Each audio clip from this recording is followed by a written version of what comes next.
This is Dr. Rob Harder with the Nonprofit Leadership Podcast, Making Your World Better. What does it take to be an effective nonprofit leader today? What are the biggest challenges? What are the biggest obstacles? How should nonprofits fundraise in an economy that is constantly changing? All of these reasons combined led me to start this show. And it's my hope that through this series, people can learn not only what it takes to be an effective nonprofit organization, but to hear from effective leaders who are successfully making a positive impact in their communities. We hope you enjoy the show, as together we hear how they are making their world better. From Bitcoin to Dogecoin, cryptocurrency is here to stay and is coming to a nonprofit near you. But I would venture to say that the majority of you are very skeptical when it comes to cryptocurrency in general, but certainly when it comes to your nonprofit's fundraising efforts. In fact, I'd love to get some feedback from you. I would like to know how many of you, my listeners, utilize cryptocurrency as part of your philanthropic and fundraising strategy. You can just email me at rob@ccofpc.org. Again, just email me, let me know. I would love to hear from you. Rob@C as in Charlie, C as in Charlie, O as in Oscar, F as in Frank, P as in Paul, C as in Charlie.org. I'm really interested to find out how many of you are actually using cryptocurrency. Now, here to talk all about cryptocurrency and the future of philanthropy is Robbie Heeger. He is the CEO of Endaoment. I think you'll be both surprised and intrigued about all that Robbie shares. He will give us a tutorial on all things cryptocurrency. Enjoy today's show.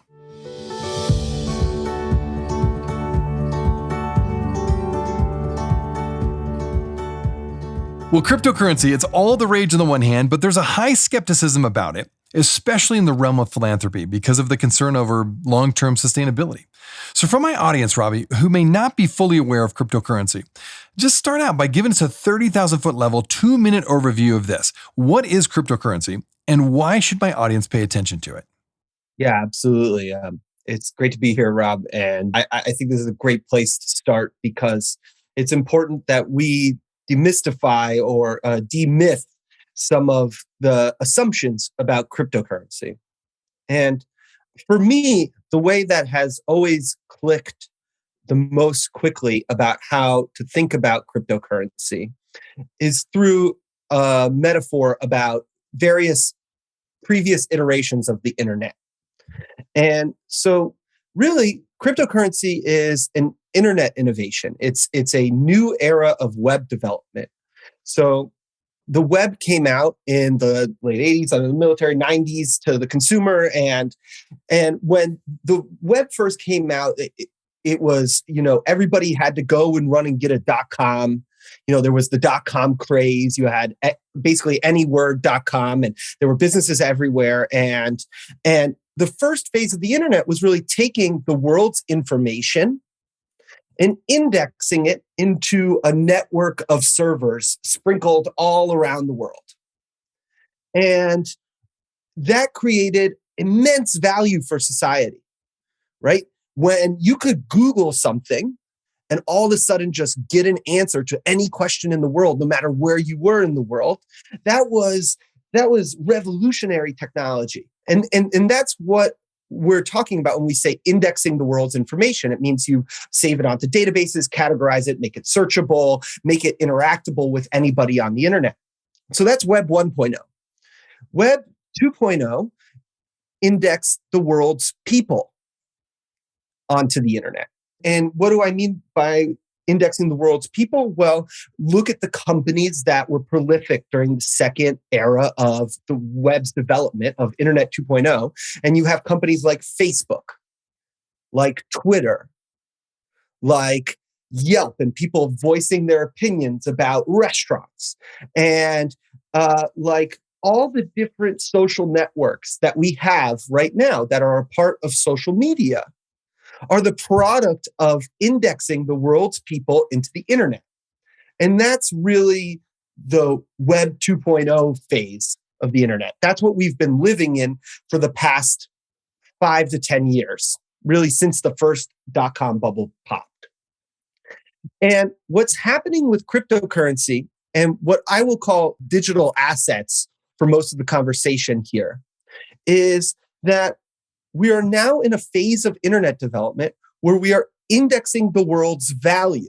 So we're taking the things of value that exist in the world and indexing them into a smattering of servers sprinkled all over the world that are securely holding those things of value through this technology called a blockchain.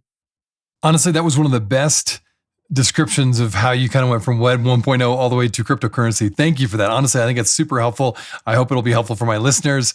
Okay, now I understand that your organization Endaoment uses donor-advised funds, or DAFs, to convert cryptocurrency donations into US dollar grants for US charities, as well as philanthropic causes. So talk to us. How does this work exactly? So at Endaoment, we call ourselves the first community foundation built for the crypto community.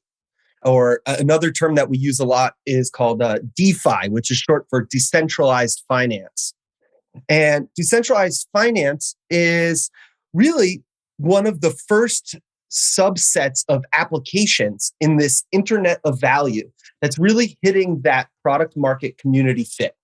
It is the first services that are out there in this internet of exchanging and transacting that really click to a bunch of users all around the world. There are tens of millions, if not hundreds of millions of DeFi users at this point.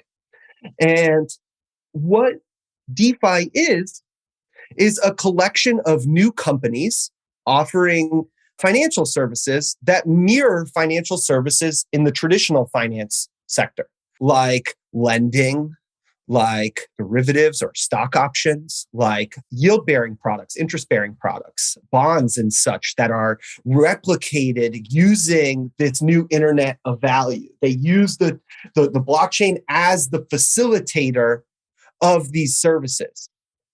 And because they use the blockchain as the facilitator, it is inherently decentralizing the control over that service from one bank or one individual to a collection of people all collaborating together to provide that service, to put up the capital to back a loan, or to put up the other side of a trade in a margin trade, right?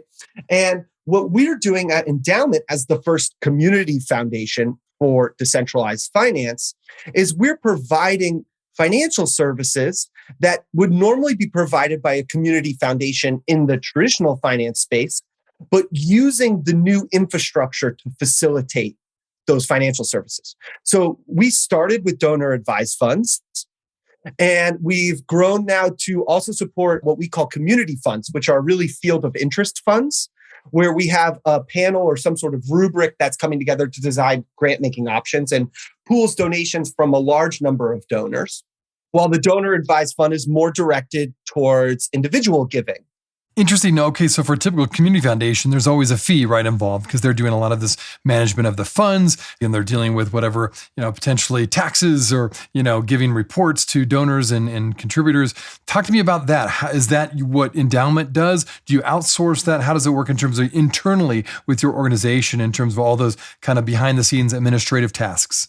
What's exciting about working in such a new space where you're building the technology that accompanies the service is that you get to start from square one, and you get to look at the broader space and say, what works and what doesn't right now for the business model of this absolutely explosively growing corner of the philanthropic industry. And so when we looked at the other DAF providers that command the vast majority of DAF assets in the United States, nearly all of them run on a sort of assets under management fee schedule where, based on like sort of an average quarterly balance, you're charged a fee that is a sliding scale depending on how much money you've put into your DAF. This is great because it allows people to grow their impact. Like, that's the selling point for lots of DAF providers. And the argument is that more money gets given away over time.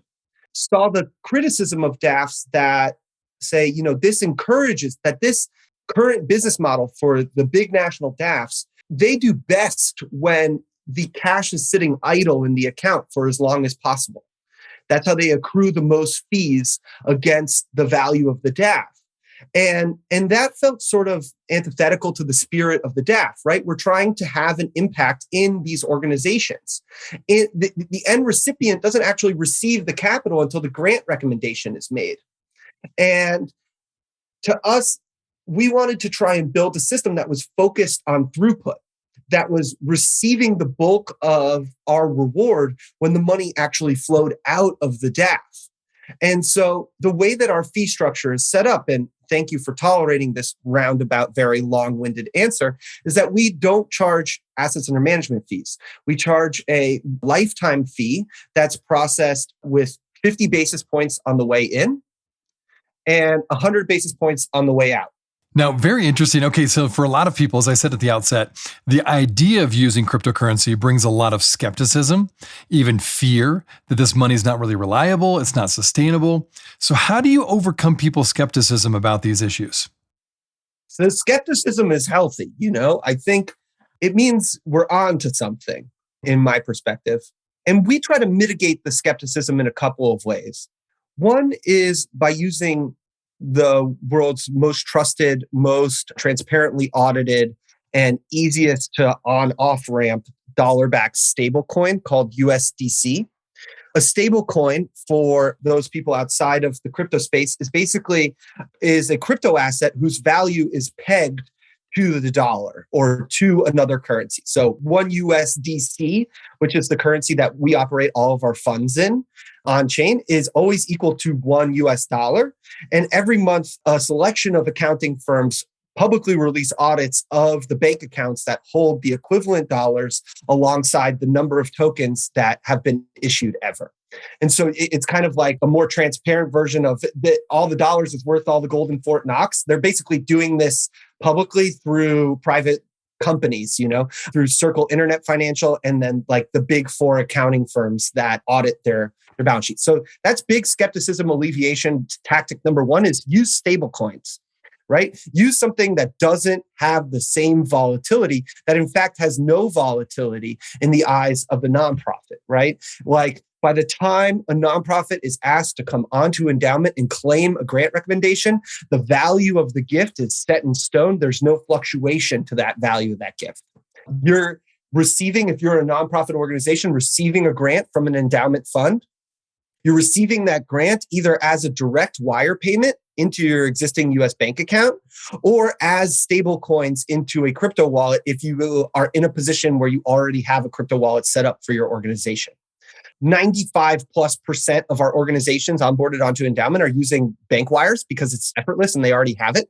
And the fees are pretty, negligible. It's a one-time wire fee. And as long as a grant is of a, certain size, it tends to sort of come out in the wash. And I think the fact that we operate in stablecoins and that it's coming into an organization's bank account as dollars is like first really big exhale. Glad you said that because I think that huge. Right there, even me listening to that, I'm like, okay, that makes sense that it's completely tied to the US dollar. Now, talk about, I think why I'll ask the next question is because when we think cryptocurrency, we immediately go to Bitcoin and all the conversations about Bitcoin. So maybe talk about that, break that down a little bit because Bitcoin is totally managed differently as I understand it. It's not based on the US dollar, but maybe I'm incorrect in that. So maybe you can talk about Bitcoin because it seems like is a Dogecoin, Bitcoin, a lot of those are the ones you see in the news a lot, which I understand base its value on something very different. Maybe you can talk about that.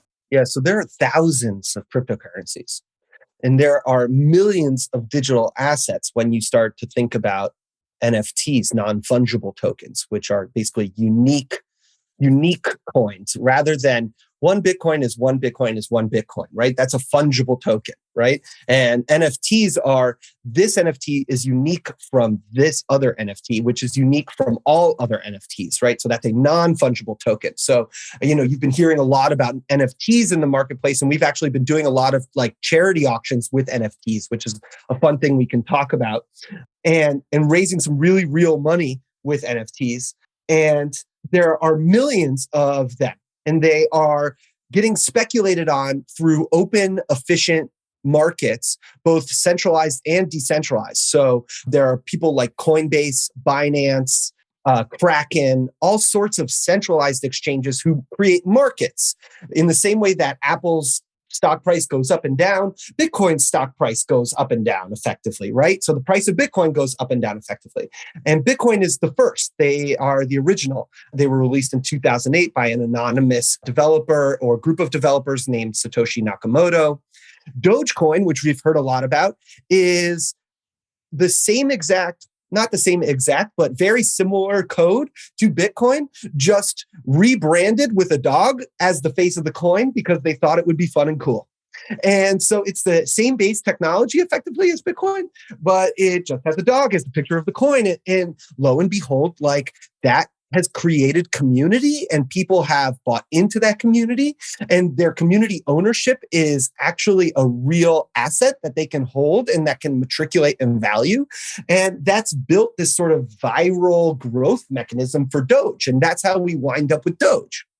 And us at Endaoment, we're built on Ethereum, which is the number 2 cryptocurrency by size, by all of the value kind of held inside the cryptocurrency or the total market cap. And we're built on Ethereum because Ethereum is a next step from Bitcoin, where with Bitcoin, you could transact between 2 people without knowing the other person and being able to do it entirely trustlessly, where you're transacting with Bitcoin. And that's that service that Bitcoin provides as part of the speculative value of Bitcoin. And so that's where the speculation and the volatility comes from, is in people sort of hypothesizing about where and what people are going to do with this new internet of value. Remember, like there's no Facebook stock to buy in the internet of value. There are crypto tokens that go with networks that provide services. And in the same way that Facebook provided a service as a centralized company in Web 2.0, or Google provided a service as a search engine in Web 1.0, what you have is protocols, decentralized protocols, providing a service with a native token, right? That is their cryptocurrency. So Ethereum has Ether or ETH. Bitcoin has Bitcoin or BTC. Filecoin has Filecoin, or FIL.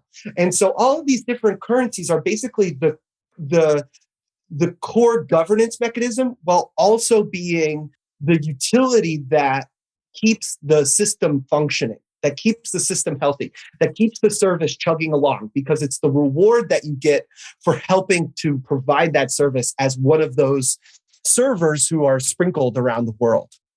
This is, again, such an interesting conversation, because so much of this, I think my listener will have to replay, because there's so much information that's new, and keep everything straight. But I really appreciate it. I could tell you've really mastered a lot of this information.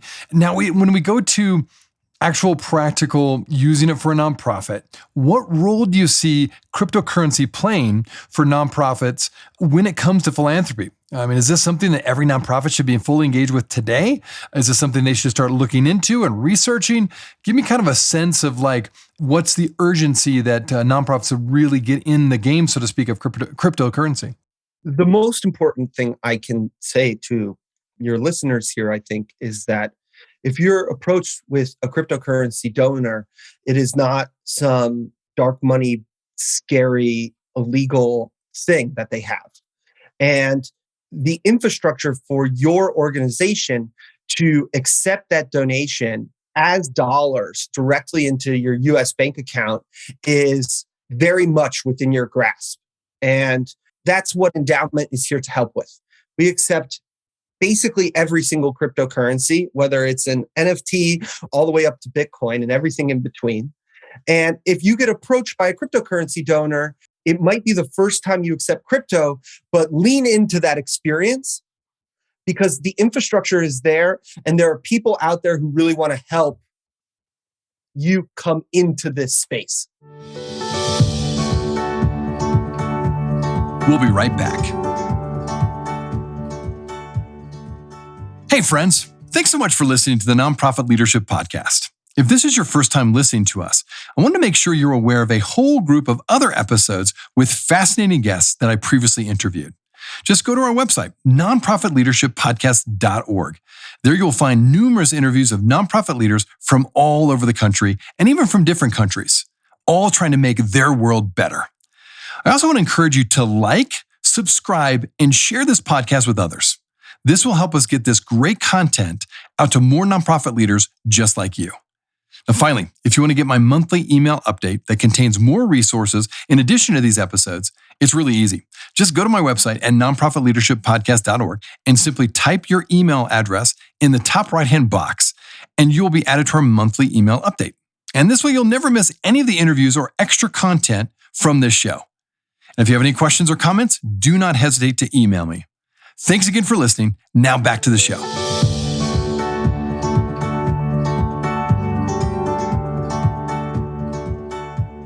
No, that's great. Very interesting, very helpful again. And now, this is my understanding. As of now, if someone wants to donate through crypto, it requires setting up some kind of, with a major administrator of a DAF, such as Fidelity, Vanguard, or Schwab, setting up an account, or going to each charity individually. Of course, just writing a check or going to the website, right? But I understand that you're providing another option. So talk about how you bridge that gap between rapidly changing cryptocurrency, which you've been talking about, and the world of philanthropy. Sure. Donor advised fund providers in the industry have been starting to accept crypto, which is fantastic. We support it and we love to see it. It is good for us that other DAF providers are beginning to share the crypto gospel or be open to the giving. It means the giving is there and that the capital is ready to be given. What donors don't need to do anymore is move out of the crypto first. In the United States, if you give an appreciated asset at long-term capital gains, you can deduct that to the fullest extent of the law without having to sell it first and pay the tax obligation on the large gain that you have. And what Endaoment does is provide the broadest subset of these new digital assets the opportunity to have that gift choreography, where they're not selling it first for dollars and then writing a check to an organization. And we also wanted to make that process easy for organizations. So if you run an organization and you're interested in receiving cryptocurrency gifts, but don't have the infrastructure to go or the in-house support to go and sign up for a brokerage account or the budget to go and pay a service provider, you can approach Endaoment with just your existing bank account and effectively will take on the burden of liquidating the gift, of getting the tax receipt to the donor and getting the grant recommendation into your bank account. And so we really are thrilled with the fact that we have this sort of full end-to-end donor advised fund experience without compromising on the way the gift comes in or the way the gift goes out. Very, very helpful information. Now, this is a little more looking into the future. I do feel like you're very much on the cutting edge in terms of cryptocurrency and how nonprofits can really take advantage of that. So congrats to that, being one of the first out there and really setting the stage, if you will, or setting the foundation, maybe is a better metaphor. And now as we look into the next 3 to 5 years, what's your prediction in terms of what percentage of a nonprofit's philanthropy will come from cryptocurrency? What do you think about that? I'm certainly bullish on the future of cryptocurrency, digital assets in general, on the tokenization of the world's value. I think 3 to 5 years is just around the corner, and it's going to take some time for this to permeate into our society and for it to be the place where people have significant value or significant new gains where they want to give that away. I think maybe in the next 3 to 5 years, maybe 10 to 20% of philanthropy. And that would be a huge percentage, I think. And that would be a really significant number too. That would be like, well into the billions, if not hundreds. And I'm sure one of your listeners will email me and tell me that my numbers are all off and wrong. I'm sort of out of my depth. I acknowledge that I am not up to date on my latest sort of total, like market sizing numbers. But we are here to not wait around for a specific percentage for us to think that it's time for some of this new asset class to be moving into philanthropy. We want to be there from the early days, and we want to help this community that is predominantly younger and has never been philanthropic or hasn't had the capital to be philanthropic before, to be thinking about the impact that they can have on the world as the industry blooms, rather than after the industry blooms. And So we're really trying to grow with the industry and establish ourselves as sort of one of several, but really, the premier and most full-featured philanthropic institution in the crypto space. And so if that's interesting to you and you want to come spend time working on that problem set, we would love to have you. And really, I think there's a huge part of it that's just out of our hands. It really matters where value is created in the global economic climate, going forward. And if the crypto industry continues to grow, there will be people who want to have an impact with it. And that will drive philanthropic giving in the same way that, if there's another industry that balloons, that you see a whole new cohort of philanthropists kind of emerge from that industry. And so we're really trying to serve the crypto space in a way that speaks to their core values and is around from the beginning in the hope that it becomes a big part of the culture. Well, I think that this conversation is going to spur a lot of questions. So for my listeners who want to get to know a little bit more about you, more about your organization, Endaoment, where would you send them? Like, what would be the best way to get a hold of you?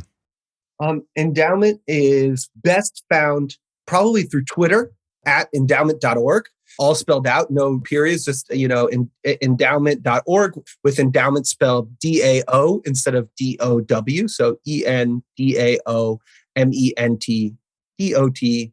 ORG. There you'll find a link to our Discord. You could also visit docs.endowment.org to read all of everything from our bylaws to all of our policies to how-to guides on how to open a fund to how to even create your own crypto wallet, or if you're an organization, how to claim your account with your bank account. We have great how-to guides at docs.endowment.org. And you can always ping me if none of that is easy to find. I'm at Robbie Heeger on Twitter, Robbie at endowment.org. I would love to hear from you. It really is like a huge joy to my day when somebody pings us from from a podcast that we did. It warms my heart. It's like, oh my gosh, people listened and they thought it was cool. Yeah, it's the best feeling. So we'd love to hear from you. And really, we have a whole staff that is here to help you with your first experience in crypto. And whether it's your first experience or, your 100th, like, we'd love to talk to people who are at the intersection of nonprofits and cryptocurrency, and really just looking to talk to as many nonprofits as possible. And so, yeah, please don't be a stranger. We'd love to come meet you and help get you on the platform. Well, again, Robbie, this has been a fascinating conversation. Thanks for sharing your expertise, a real good overview of cryptocurrency and how it really does relate to nonprofits today and philanthropy in the future. So really appreciate you taking time. Hey, my pleasure, and looking forward to seeing all of your listeners at Endaoment. Hey friends, I wanted you to know that this podcast can be found on both iTunes and Spotify. If you're wondering how to find it, just type in the words Nonprofit Leadership Podcast and this podcast should show up. We also encourage you, when you go on iTunes, let us know what you think. Give us a review. Give us a rating. We would love to hear what you think of this podcast, and your feedback will help expand this podcast to get it out to as many people as possible. You can also find other resources and interviews of past guests on my website, nonprofitleadershippodcast.org. Again, that website is nonprofitleadershippodcast.org. Thanks again for listening, and until next time, keep making your world better.